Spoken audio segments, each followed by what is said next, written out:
Estamos de vuelta a las 8:45 y Claudia Méndez Herreza nos presenta el tema que tratamos en este momento.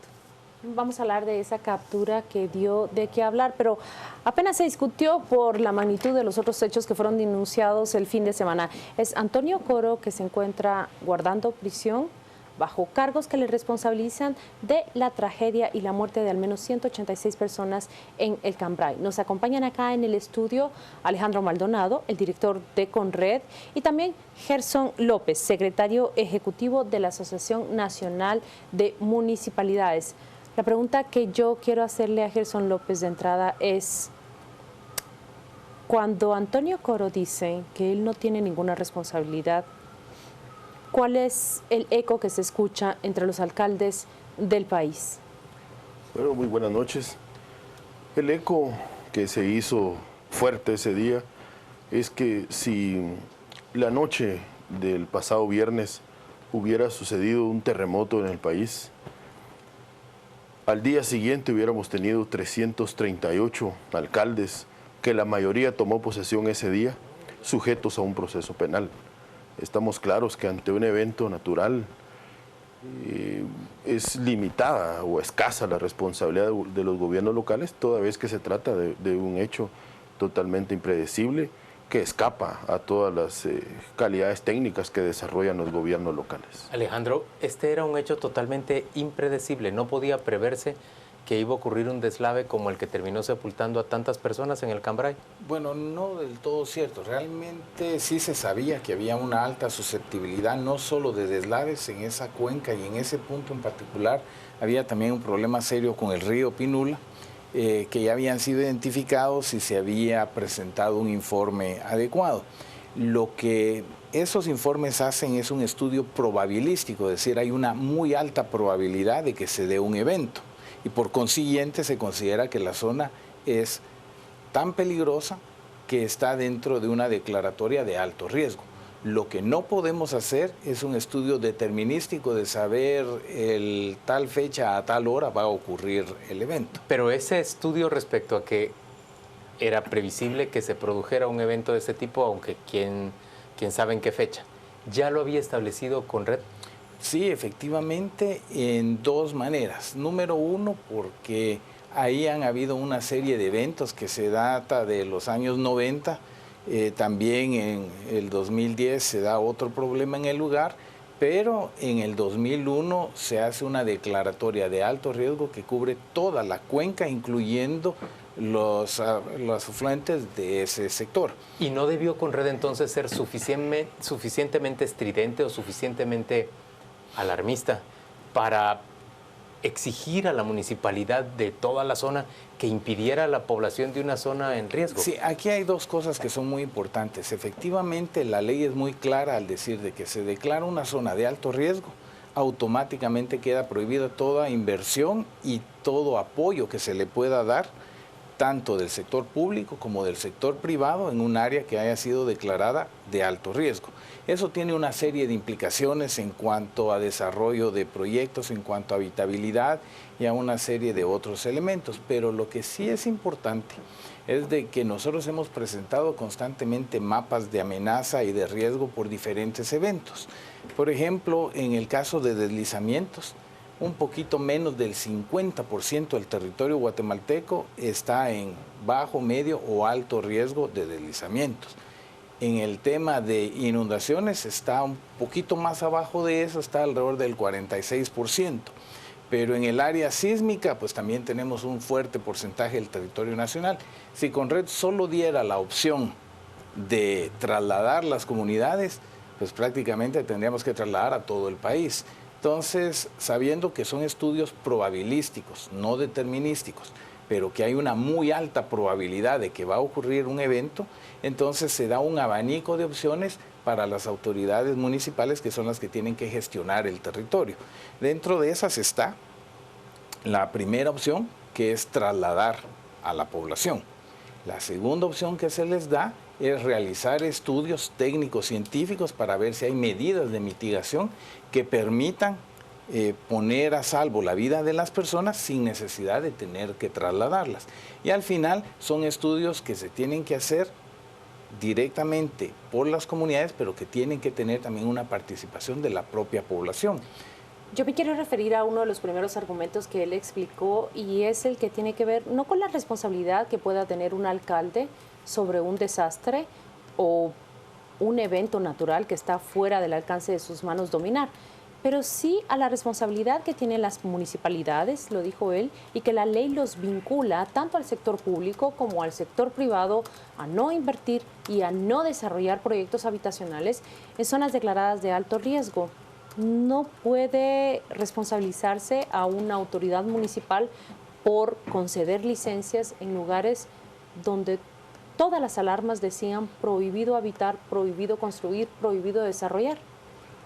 Bueno, lo que ocurre es que regularmente a las municipalidades se les presentan solicitudes de licencias de construcción para desarrollo de proyectos urbanísticos o de desarrollo social, pero es precisamente el interesado el que debe de presentar dentro de su solicitud los estudios de impacto ambiental, los estudios de condiciones habitables del lugar.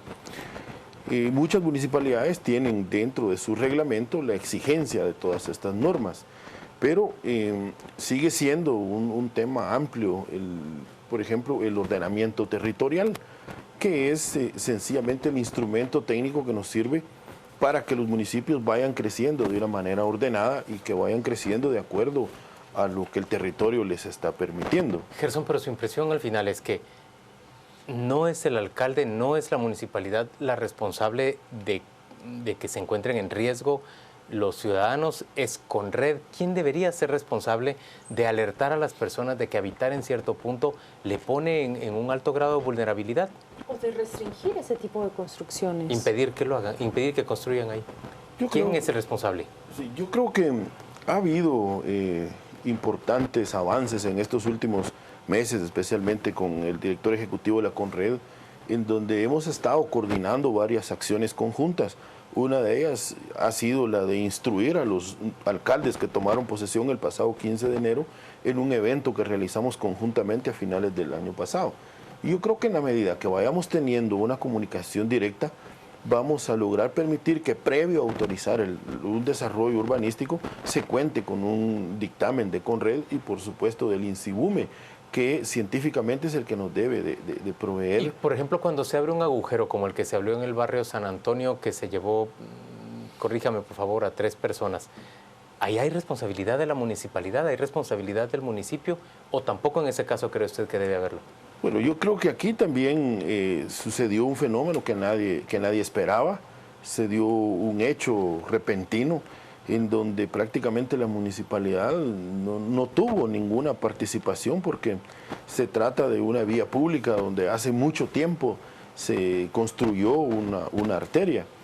Entonces necesitamos contar con más elementos técnicos, con más instrumentos científicos que nos permitan actuar antes de que ocurran las tragedias y no ya una vez dados los hechos, pues empezar a construir qué fue lo que pasó. Pero eso le toca al municipio, al alcalde, y no lo hacen. Es un gran vacío. El mecanismo es la licencia de construcción, hasta donde tengo para el caso de las viviendas y los desarrollos urbanísticos, sí es la municipalidad. Pero en general podemos decir que hay una ausencia del Estado en este sentido, un mecanismo de coordinación eficiente entre el poder local y las autoridades de gobierno para poder trabajar en una misma línea y prevenir estos lamentables hechos. ¿Usted comparte totalmente esa explicación? Bueno, yo creo que hay que hacer algunas diferencias importantes. Primero que todo, no creo que podamos comparar el caso de los hundimientos con el caso de lo que sucedió en Santa Catarina por una razón muy sencilla. Los hundimientos realmente no teníamos una indicación de que se iban a dar, no teníamos una declaración de alto riesgo. Fue un fenómeno que se comportó de una manera diferente. Aquí los deslizamientos normalmente dan algún aviso y eso es lo que le permite a la población alertar y decir, miren, aquí se están formando grietas, vengan por favor, hagan un estudio, que es normalmente la manera en que se maneja este tipo de eventos. Lo que yo sí creo es de que es muy importante entender de que Conred es una coordinadora. que tiene diferentes órganos de acuerdo a la ley. Y una de las dificultades es de que las personas confunden la Secretaría Ejecutiva de Conred con Conred en su conjunto. Dentro de Conred están las municipalidades como coordinadoras municipales, están las gobernaciones departamentales como coordinadoras departamentales, y hay una definición muy clara de cuáles son las funciones que cada uno de estos órganos tiene, no solo dentro de la ley de Conred, sino también dentro de la Constitución y dentro de las leyes específicas que regulan a cada uno de estos órganos o de estos entes.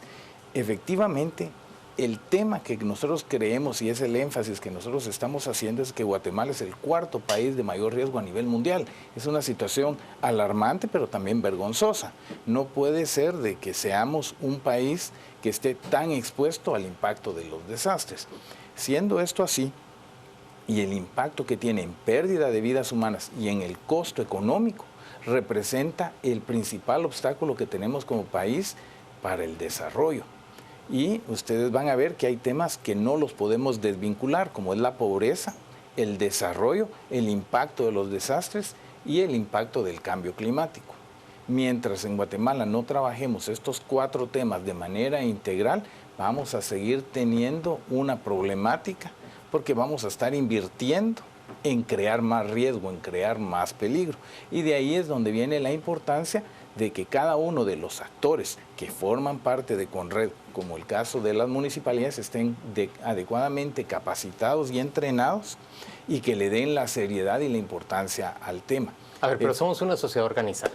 Yo quisiera entender que nosotros podemos prevenir el deslave de una montaña sobre un poblado, sobre un asentamiento humano.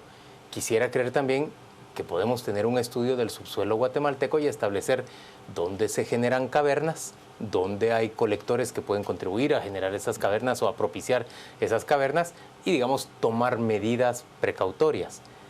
No puede ser que simple y sencillamente pensemos que las cosas van a ser así, que las alcaldías, que son el poder local, tendrían que estar llamados a administrar esos riesgos apropiadamente, con una coordinadora. Claro, trabajar en coordinación con otras disciplinas que se encargan justamente de medir cuál es el riesgo de cada suelo. Ese es exactamente el concepto y de hecho tenemos una serie de herramientas bien importantes y que han sido desarrolladas no solo en Guatemala, sino a nivel mundial, que vienen a facilitar ese trabajo de gestión integral para la reducción de riesgos de desastres. Pero aquí es donde yo vengo en la importancia de que las municipalidades conozcan estos temas y los manejen. Yo creo que la ANAM ha sido un socio estratégico de la Secretaría Ejecutiva de Conred para que nosotros podamos trasladar esa información a los alcaldes. El problema es que todavía sentimos de que no hay suficiente importancia o seriedad del tema. En esta última reunión que hicimos en diciembre, que convocó ANAM y que el material y el contenido lo presentó Conred, de 338 municipalidades que convocamos, únicamente llegaron 46 alcaldes electos y 25 representantes de otras municipalidades. Quizás la pregunta debe ser, ¿cuánto va a cambiar esta actitud del gobierno local el caso de Antonio Coro? Si los alcaldes se sienten, tal como Gerson López nos dice, indignados con esa captura, ¿vamos a partir de este caso a un cambio radical en la actitud de los alcaldes o a la creación famosa del plan de ordenamiento territorial a nivel nacional? ¿Cuál es la visión de ustedes dos? Bueno, el plan de ordenamiento es fundamental para el concepto de gestión integral para la reducción de riesgos de desastres, pero no es lo único. De hecho, pues hay una serie de prioridades. Yo creo que la primera ya se mencionaba acá. Lo primero es que tenemos que conocer el riesgo. Si nosotros no tenemos los estudios que nos permitan saber y entender cuál es el riesgo, va a ser muy difícil aplicar un plan de ordenamiento territorial.